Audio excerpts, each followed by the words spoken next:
for all things Falcons, we bring in our guest this morning, Dave Choate, from a website called Falcoholics. So, Dave, as I introduce you, do I have to say, hi, my name is Dave, and I'm a Falcoholic? It helps. Yeah, I'm trying to get my coin. Let's talk about, before we look ahead, Michael Vick's return. So much written and said about it. Vick came back and he was booed. Give me your impressions. What are your lasting impressions about now that it happened, his return to Atlanta?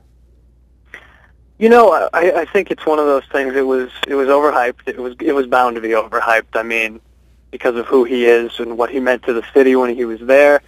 But I thought he had a good game. He got booed. He got some cheers from some sections of the stadium, no doubt. But I thought that ultimately it was just an exciting guy who had Atlanta roots coming back and thankfully losing a football game. Well, he did a lot of great things in Atlanta, and most importantly, from a professional football perspective, folks, if we think about this, whatever you thought of Michael Vick as a quarterback, he won football games primarily when he was in Atlanta. And now he threw a lot of interceptions. He wasn't a great quarterback back then, but I would imagine, Dave, those cheers were coming from the people that remember that when he came out of college, when he was drafted, that he won football games for the Falcons.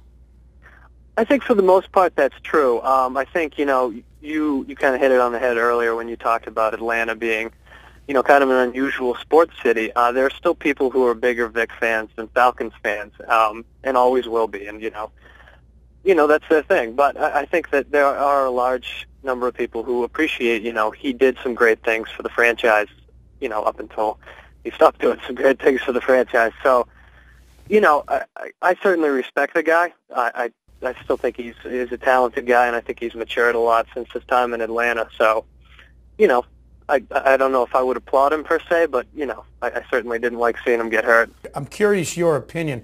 To me, if I were an Atlanta Falcons fan, the boos were coming from one of two places.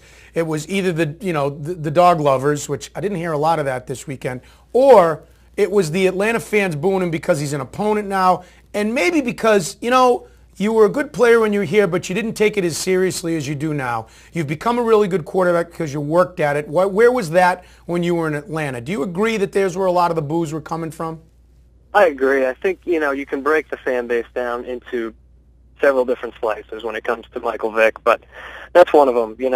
Just the terms under which he left the franchise and the sense that, which he didn't help by giving interviews to the same effect, the sense that he didn't try as hard as he could have in Atlanta. I think a lot of people, still do begrudge him that, and I think, he was going to get booed by a certain percentage of the fan base just because he's on the other team, but I think there's that undercurrent there, definitely.